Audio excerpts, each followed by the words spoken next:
こんにちは、ゆっくり雑談の時間だよ。ついに19巻が発売されたわね。ニュータイプでは特集だし、出先の貿易港内の書店に平積みされてたからすぐに買ったわ。ああ、すごく目立つ感じに陳列されてたな。やはり売れるのだろう。最近ニュータイプが売れているって、馴染みの書店の店員が言ってたし、それは5スター物語とも無関係じゃないんだろうな、きっと。それで今月はどうするの？この動画では連載とニュータイプ本誌にまつわる雑談をしようと思うぜ。もちろんいつも通りネタバレは、なし。それでもいいよって人は、ゆっくりしていってね。じゃあ、早速だけど今月の展開から。まあ順当な感じだな、いろんな意味で。ただ演出面ではかなり特徴的な書かれ方がされていて、従来とは大きな違いが見られた。どこに？特に気にならなかったけど。ファティマだよ。以前も触れたけど、ファティマの描かれ方には変遷がある。最初期は色付きのコンタクトレンズをはめた無機質なコンピュータ少女だったのが、連載を重ねるごとに、だんだん瞳が描かれるようになっていったのは以前も話した通り。例えばラキシス。彼女は制御を受けていないから最初から瞳が描かれていたけど、初めてナイト・オブ・ゴールドを動かした時には瞳が消えて、非人間的な描かれ方に変わった。戦闘兵器としてのファティマの本性を描くとき、瞳が消えるわけだ。瞳の有無は人間性の有無だと言える。でも今月はとある二人のファティマが能力を全開に発揮したとき、瞳が消されるどころか輝いていたぜ。これってファティマが能力を発揮するのは人間性を排した冷たい生体コンピュータに徹するときじゃなくて、精神が高揚したとき、つまりメンタルがアゲアゲになっているときだって演出だよな。ああ確かに初期の5スター物語ではありえない演出だわ。でもだいぶ前から戦闘中のファティマがコンピュータ化する演出はなくなってない？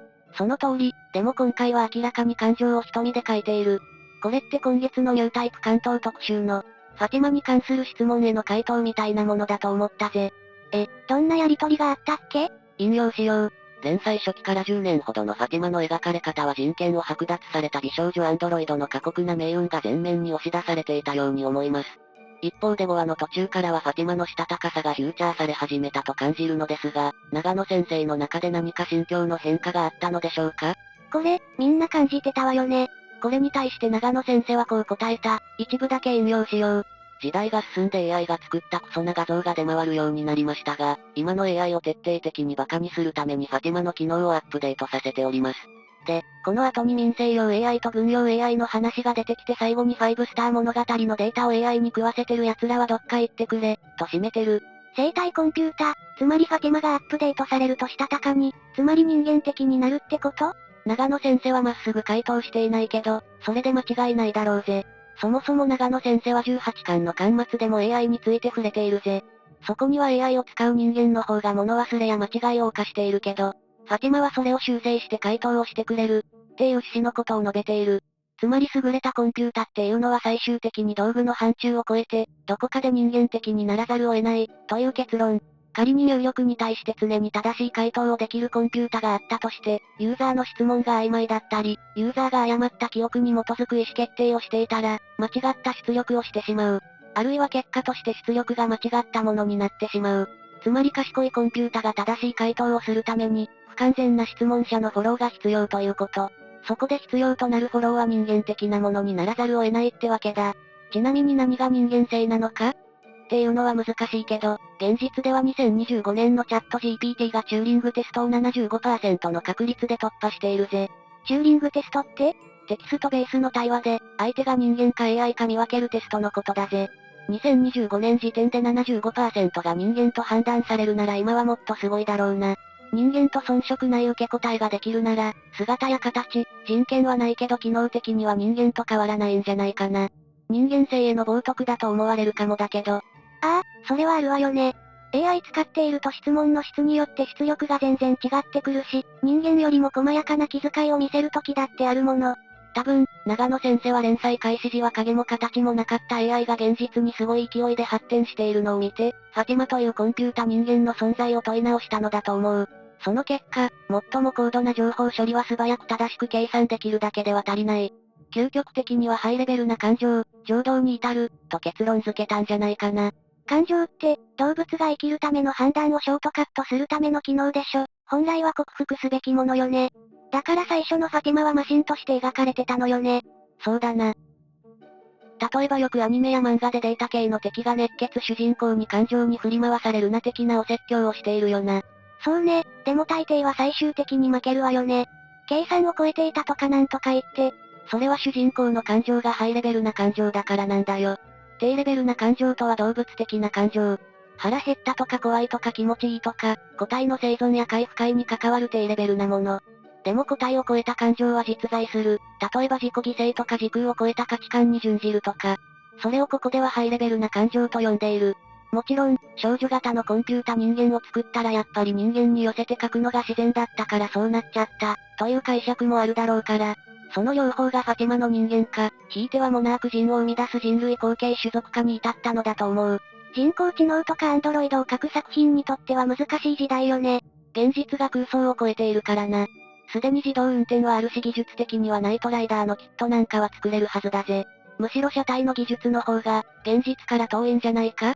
確かに分子結合核みたいな材料技術の話は聞かないわね。そんなわけで高度なコンピュータってなんだろう、コンピュータ人間ってなんだろうって考え抜いた結果が今のファティマ像なんだと思うぜ。そして、この結論はアマテラスが人間の感情を重視するっていう傾向の裏付けになっている気がする。どういうこと？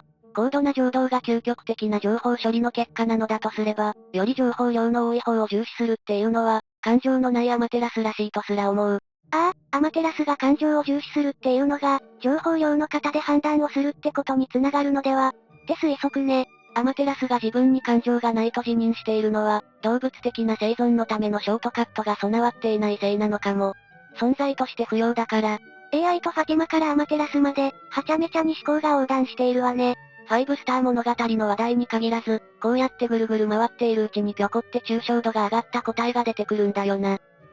で、そろそろこの話題から変えましょ。他には何か気づいたことはない？展開についてはネタバレせずに話せることがないけど、ニュータイプの質疑応答が面白いな。魔導大戦のラストには超帝国の GTM 出現とかセントリーでないドラゴンのようなものが登場するらしい。NC のこと？超帝国牽制の GTM だそうだ。もしかしたら NC の GTM 版なのかもしれない。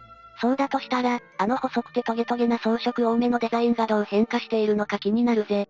一体どんな文脈で出てくるのかしら？過去回想くらいしか隙間がないようだけど。わからない。AD 世紀のものがまだ残っていて聖壇に戻ってきているのかもしれないな。19巻を読んでいてつくづく感じたのだが、長く続いたエピソードを閉じると同時に次のエピソードの種まきをしているんだよな。そういう意味では超帝国が聖壇に戻ってくるかも、という予告はありなのかも。ああ、それは楽しみ。カリグラのメンバーが懐かしがりそう。あれはホムラの女皇帝のとか驚いたりして。それとドラゴンっぽいのが出てくるのも気になる。ドラゴンがセントリーになったのは本当にもったいないと思う。今更だけど。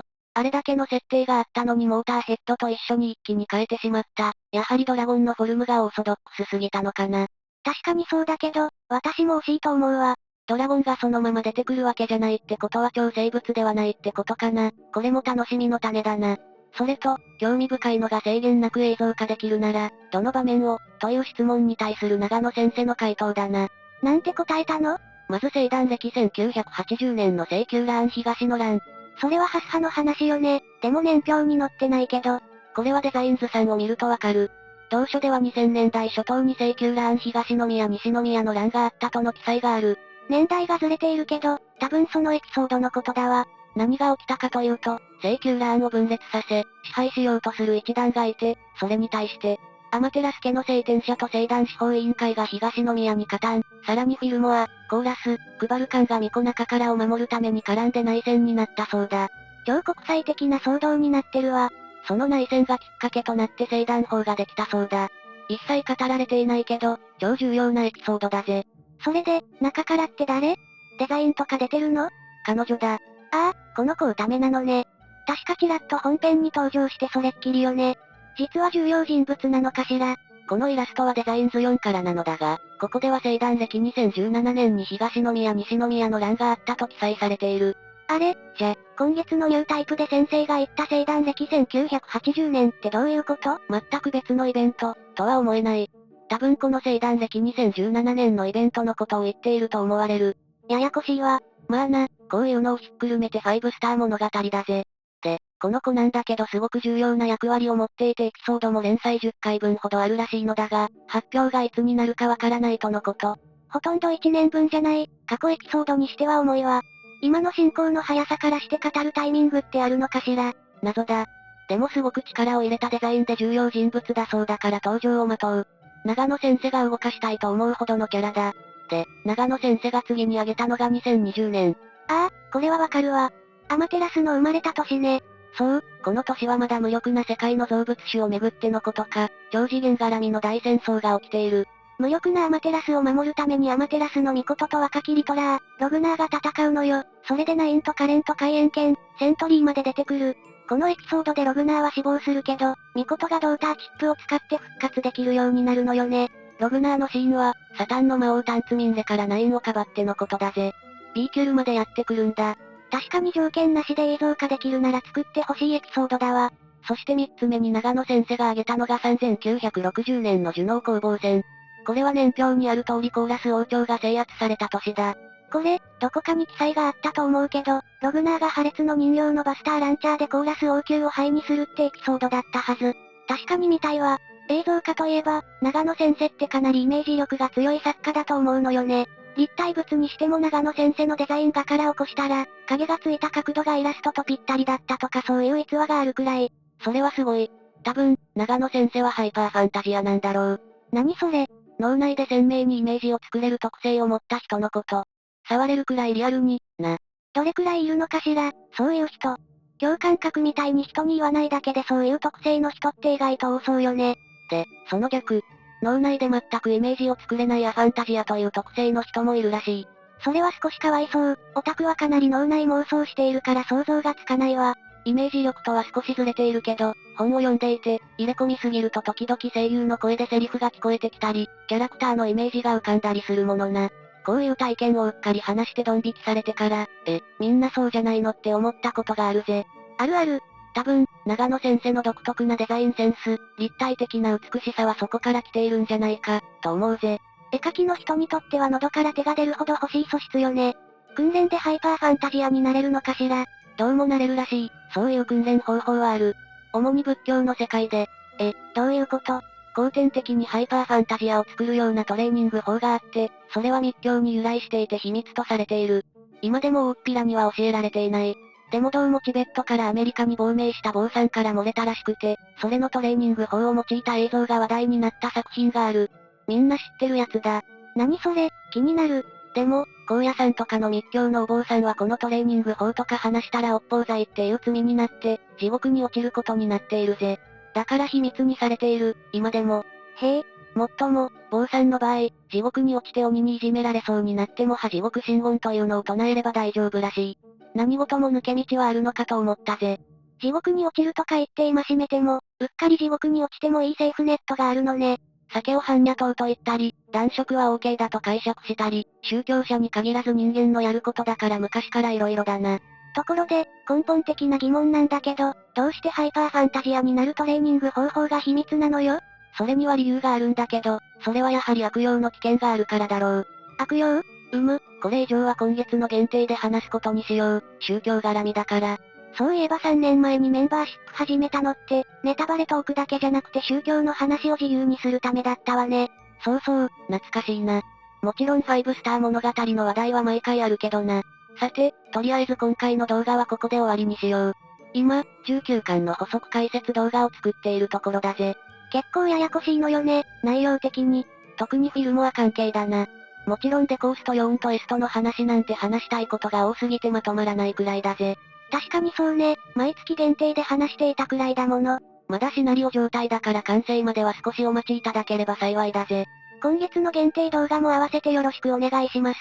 ここまでご視聴いただきありがとうございました。良ければチャンネル登録や高評価いただけると幸いです。それじゃ、またねー。